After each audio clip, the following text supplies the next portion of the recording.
Hey everyone, it's Ari here. I want to let you know about our upcoming Marketecture Live conference in New York on March 10th and 11th. Our live events last year were smashing successes with sold out, standing room only crowds, amazing speakers, and the best content you'll get in any setting in the advertising business.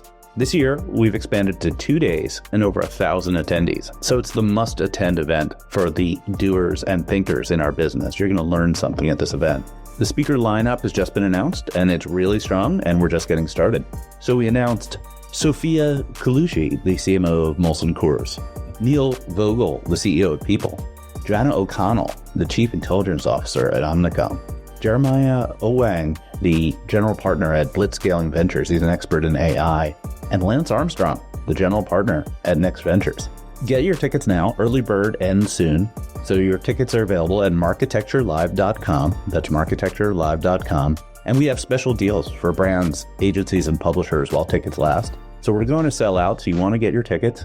It's a 2-day event, so plan ahead. But it's in New York, nice and easy to get to. And we're looking forward to seeing you there.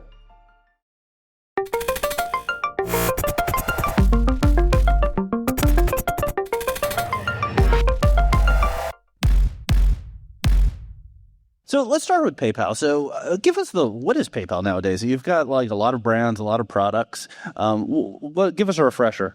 Yeah, we have indeed with PayPal, we have Venmo, we have Honey, Braintree, Zoom, and on, right? But if you think about it, at the end of the day, it comes down to we're still kind of the largest payments provider in the world. We have about 30 million merchants on our platform.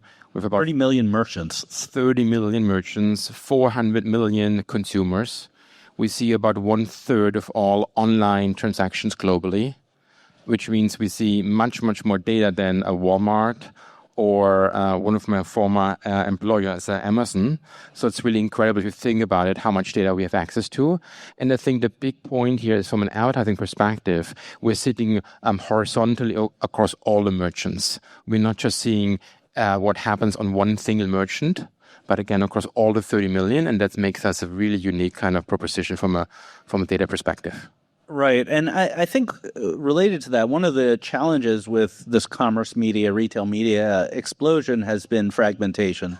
From the buyer's perspective, they have to buy on a lot of retailers. From the seller's perspective, they have to get scale. So you said 50,000 merchants? Did I get that wrong? That's a lot of small ones also. So how do they... 30 million, yeah. 30 million. Sorry, I got confused with numbers. So what's PayPal doing, and what should that long tail of merchants be thinking about retail media? Yeah. Maybe let me start kind of where we started from a PayPal advertising perspective, and then I kind of come to your question. So when we started about 1.5 years ago, the first question was, okay, we have now access to what we call the transaction graph, the data, right? How can we basically help, on the one hand, our consumers to see more relevant advertisement, but more importantly, how can we help our merchants with two things? The first one was, how can we help them to actually sell more? And secondly, what can we do to help them to better monetize their own eyeballs? How can we basically help them to build their own retail media business? And so what we started in the first year was answering the first question, how can we help them to sell more? By building out our own advertising business, both on PayPal and Venmo. We invested more into Honey. We went then international with the UK and Germany. We launched our offsite advertising business, leveraging the transaction graph in the form of PMPs. We then launched Storefront ads, which is basically the payment function comes into the creative itself, which then allows basically consumer to transact within the creative. And it was all about this kind of how can we help our advertisers to sell more? And then the second question was, okay, how can we actually, our merchants, aka advertisers, our merchants, how can we help them to better monetize their own eyeballs? And it comes now to your question. When we thought about that question, it became very obvious that all the big kind of retailers, they already have their own retail media businesses. But on our platform, we have millions of SMBs who do not have access to the opportunity to build their own retail media business because they're just too small, right? Right. And they don't have the expertise in-house, which means it creates for them a kind of a disadvantage in the ecosystem to compete with the big retailers. And that then brought us to the idea, okay, how about we basically bring all of our SMB merchants together and create a single unified advertising platform on their behalf, which is what we then launched 2 weeks ago, called the Ads Manager for our SMB businesses.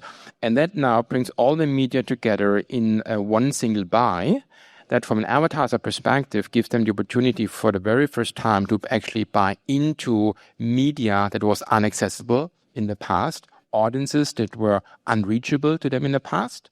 And on the other side, it enables our SMBs to, for the first time, actually earn money by monetizing the eyeballs on their own sites. Right. And it's sort of an existential question, because if you're competing with like a Walmart and they have that revenue stream and you don't, you're not going to be able to offer the same prices and advertise on Facebook or wherever you're advertising to get the customers. It all flows together if you don't have that media stream. Exactly. I mean, think about it, whether Walmart or Amazon, how are they actually making money at the end of the day? It's less about selling products. It's more about selling eyeballs. Right. And if you don't have that second kind of arm, to your point, it's really hard for you to compete. Right. And so for us, it was the idea, okay, we help them to monetize eyeballs. We help them to make money, which they then can choose to reinvest into lower prices, more advertising, or maybe they just take a few more dollars home. All right. So this long tail of merchants using PayPal for checkout, it must be kind of a real mixed bag of who they are, right? I've used PayPal to buy a T-shirt somewhere, or I think I used it for language translation services for a company. But like, how do you use a taxonomy? Do you use AI? How do you figure out how to monetize that long tail? It's in a way, it's a very similar challenge to the open web, right? The open web is also kind of a mixed bag of many. Right. The open web is a mixed bag. I think we'd all have very different content, right? And in that sense, what basically we as a industry have done for the open web and making the open web kind of accessible and monetizable, the intention of PayPal is to do the same for our SMBs. We call it open commerce, right? And we will also build kind of our own verticals within the SMBs to really ensure that the eyeballs are relevant for the advertisers. Obviously, we can overlay our transaction data to really make sure the right users see the right ads on the right SMB website. So in that sense, the challenges from a technology perspective are not new to us as an industry, right? It's just the application is new in the sense of now we are applying it for a specific kind of area, retail, media SMBs, which have, again, been inaccessible in the past. Do you think it's going to be harder necessarily than, say, a big retailer, or are you going to have to apply things like brand safety tools or other techniques to kind of get your arms around that huge amount of publishers? I don't think it's really harder, because at the end of the day, from a consumer perspective, you're still in the same kind of mindset where your intention is to actually buy something, right? And we are basically using that intention to kind of help the merchants to steer that intention to the right products. And obviously then provide more value for the consumer. So I don't think it's anything different compared to a big retailer. But I would say that from an SMB perspective, and the ones that we spoke with, they're really, really excited about this opportunity to, again, get for the first time access to kind of this real huge budget. Everyone talks about retail media, everyone talks about commerce media, and yet they are left alone. And so for us, the pitch is very simple, which is we can basically help them first to earn money. And then secondly, we can help them to actually spend the money in a very efficient way. Right. Let's talk about the demand side, spending the money. So in a typical retail media situation, it's the brands who sell their products on the retailer who are the first round of demand sources. So what's the dynamic in your world? I mean, we have the same, right? For example, we have the same opportunity that advertisers, whether it's now on PayPal or Venmo, come for the same purpose, right? And obviously the same holds true for our SMB network. The advertisers at the end want to get where the consumers are and where the consumers have this kind of moment where they are kind of want to spend money, which is interesting for us. Is pivoting away for a second from an SMB perspective. We also have, as you know, Venmo as part of our PayPal family. And not only can advertisers get in front of a young audience, a Gen Z audience, but also an audience who's actually spending money, and they're spending money on Venmo, right? So they're in this mindset of spending money, then the mindset of spending money with friends. And if you then advertise in this environment, it's really, really interesting. And then you overlay that with all what we know about the Venmo users across Venmo usage, what emojis they share with each other based on the purchase behaviors, right? What they do on PayPal is really powerful from an advertiser perspective. The Gen Z people love Venmo for some reason. They do, yeah. They just they do, and it's great to see kind of what emojis they use, right? Whereas the pizzas, the Ubers, even real world gaming is a big topic on Venmo, where we send money back and forth, and it's a social phenomenon, right? And basically participating in that from an advertiser perspective is unique, differentiated, and very interesting. Do you keep your Venmo feed public or private? You can check it out. What are there advertising products in Venmo right now? Yeah. What are they like? What are they are indeed they're advertising products, and it's the whole conundrum. It's big retailers, it's even automotive companies advertise on Venmo. It's fashion. It's a big topic on Venmo. It's travel. Actually, in October, we were already sold out in terms of the real estate that we made available for advertisers. Yes. Is that upper funnel kind of stuff? It's upper funnel. It's above the fold. It's upper funnel, and we also have kind of another kind of interesting ad slot, which is after you send basically money to your friend, then it's kind of thing of the post checkout environment. And it is. I must say I was really positively surprised how interested it is from an advertiser perspective to advertise on Venmo. I would have not expected it, but I was really positively surprised how much demand we actually have. And what about Honey? So Honey, you acquired a couple of years ago at this point, sort of an affiliate model for the most part. So how is Honey participating in the retail media trend? Yeah, I mean, Honey, we acquired, I think, something like four years ago. Oh, really? That long? And time is flying. And so Honey originally was all about how can we help merchants to basically nudge consumers to actually finalize a purchase on their website. And indeed, it's an affiliate program. But if you think about what we have with Honey is we have a tremendous amount of data because we know about consumers, not only what they actually purchase on a retail media website, no matter what payment methods to use. We also use it as a really strong data collection engine for purchase intent, right? Which means, it's got a lot of purchase intent. we have a lot of purchase intent coming from Honey. On top of that, we have access to merchants' catalogs data. So we see about 80-90% of all catalog data in the US from across all the 89%? 80 to 90%. Okay. A massive amount of data, which has never been used within PayPal. Are the merchants giving it to you, or are you just inferring it from the people? No, we are basically inferring it when people make purchases, right? Yeah. So we have access to that kind of amount of data. So you have purchase intent, you have the catalog data, you have the actual kind of transaction data itself, and combine all of that with the social transactions in Venmo, with the data from PayPal, gives you a huge amount of kind of, again, what we call transaction data graph that we can now leverage for targeting. And we didn't even talk about measurement, right? If you think about it, we can also use the entire data pool to provide closed loop attribution back to our advertisers. And as I mentioned earlier, we're not only running ads on PayPal and Venmo, we are now also leveraging PMPs,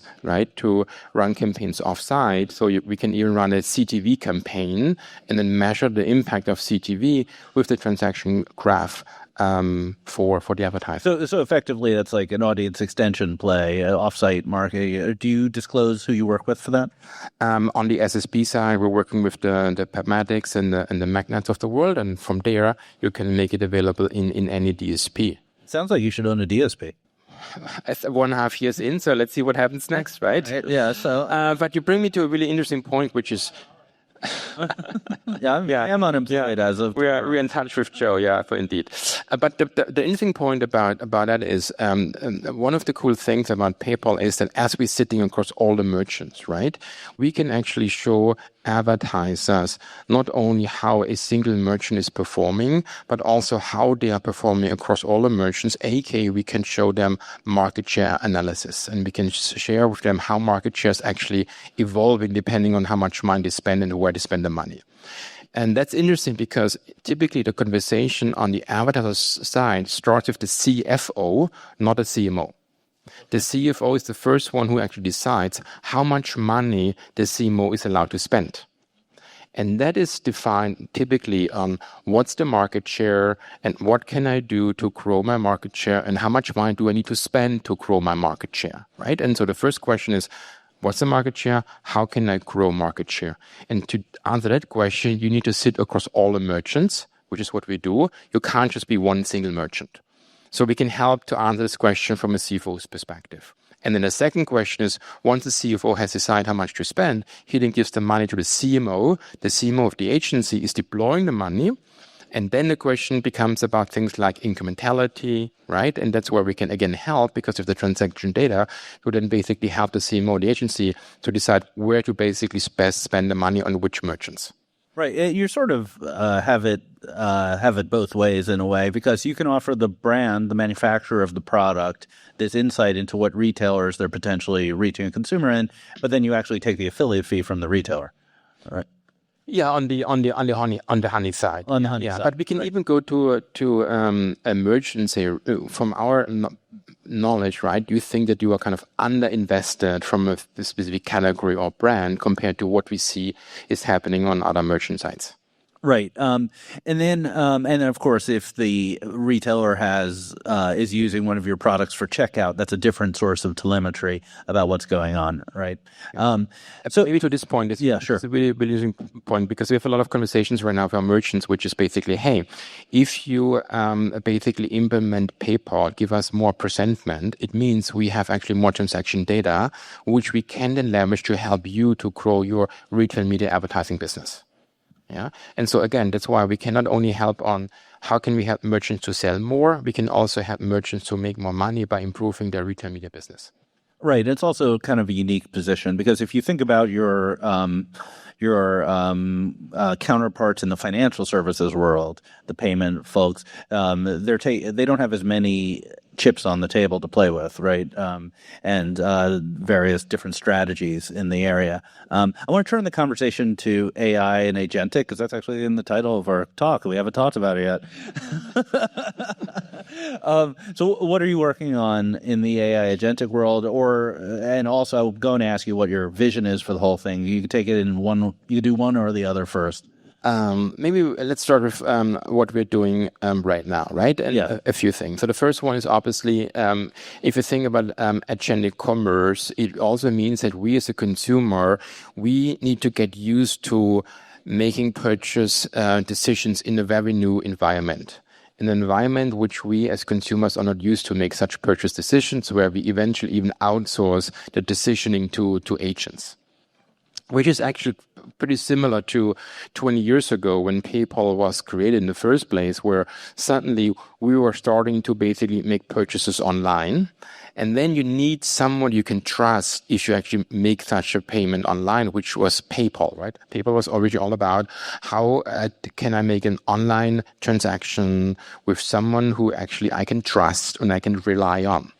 And fast forward to today, we are, I would say, in a very similar situation as consumers want to now make purchases in these kind of agentic environments. They still need to rely on someone who they can trust with their money.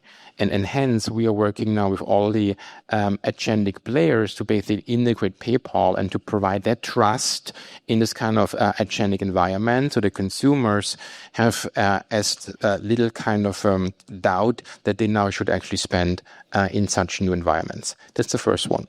Okay.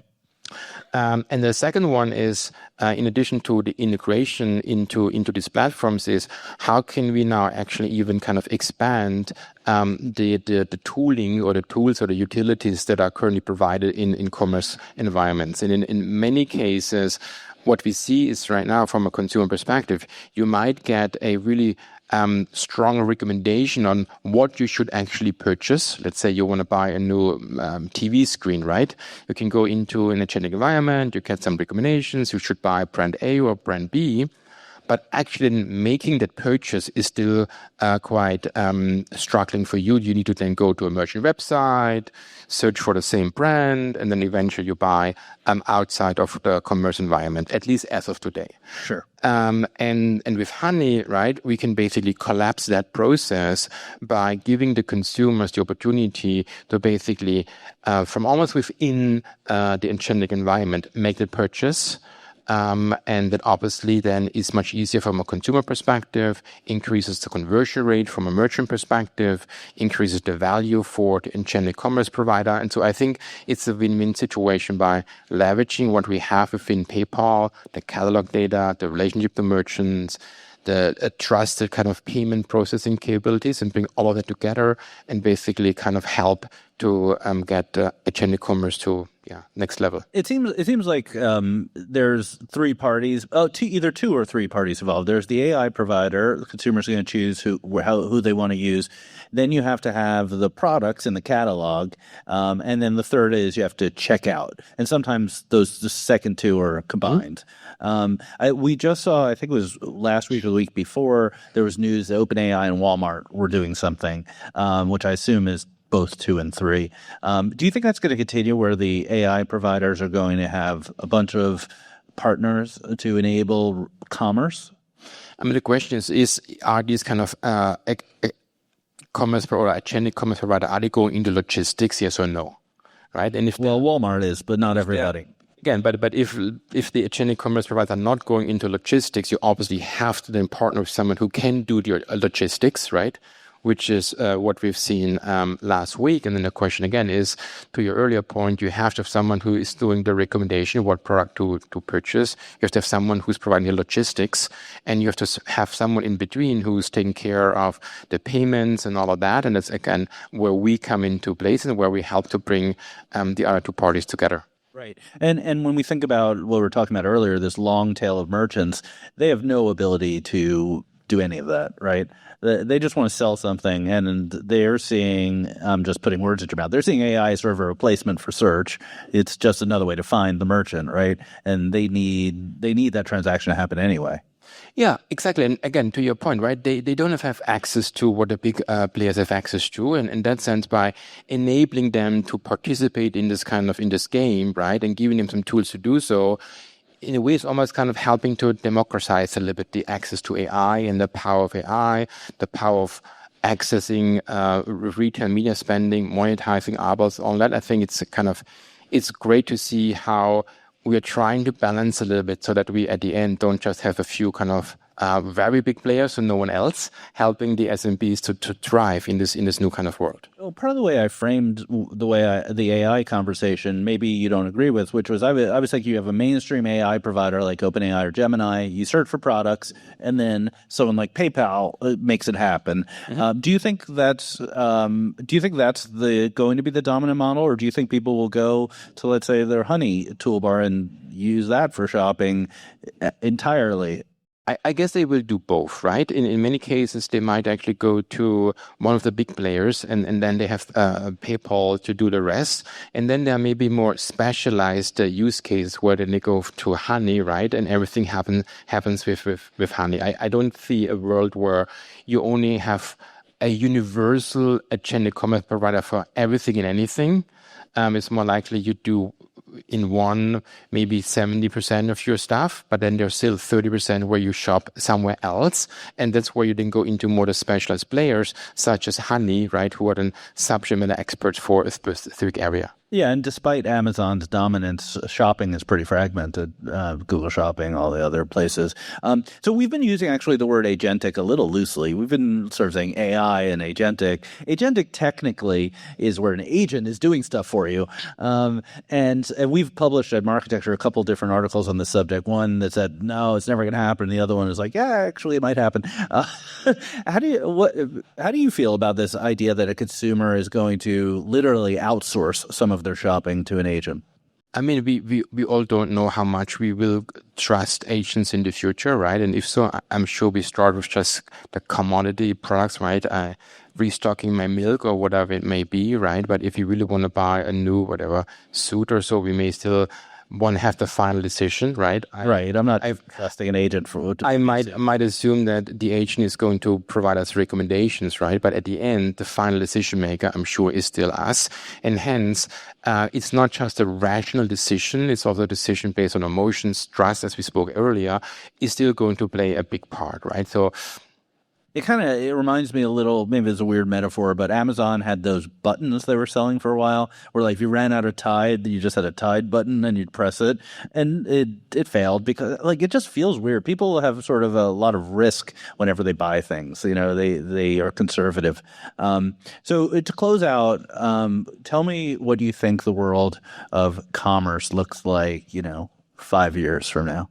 Wow, I guess 5 years, given how quickly we are moving, it feels like 50 years from now, right? But if you think about it, the question for me is actually less about what is going to change. It's more a question about what is actually not going to change. And I think that helps us much better to understand how the future is going to look like. And as we just spoke about, things like at the end, we make a lot of decisions ourselves. And as much as we talk about math in one of the sessions earlier, right? At the end, we're still human beings who haven't changed over the last, 200,000 years. So we make a lot of decisions with our gut, with emotions. And that won't change, even if AI is around. And so the question is, how is the world going to look like where the humans are still the same, the AI might be different, and how are then decisions going to make? And I would argue that things like trust, things like the social connectivity between humans, as in Venmo, trust as in people, is not going to change in 3 or 5 years because it's how we are hardwired. And it won't change. And maybe on the surface, yes, we use agent to help us making our life easier, to help us with kind of taking some friction out of the process. But when it really comes to us human beings, the interactions with each other, the trust and all of that, the emotions, I don't think that's going to change. And the question is, how can then brands find the right balance between enabling kind of a frictionless commerce while at the same time speaking to the emotions, the social connectivity of humans? All right, that's pretty deep, and I think we'll end it there. So everyone give a really big hand to Dr. Mark Grether from PayPal.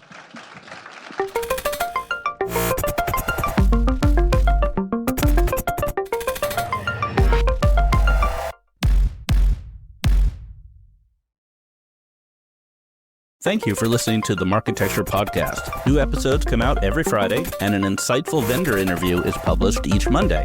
You can subscribe to our library of hundreds of executive interviews at marketecture.tv. You can also sign up for free for our weekly newsletter with my original strategic insights on the week's news at news.marketecture.tv. And if you're feeling social, we operate a vibrant Slack community that you can apply to join at adtechgod.com.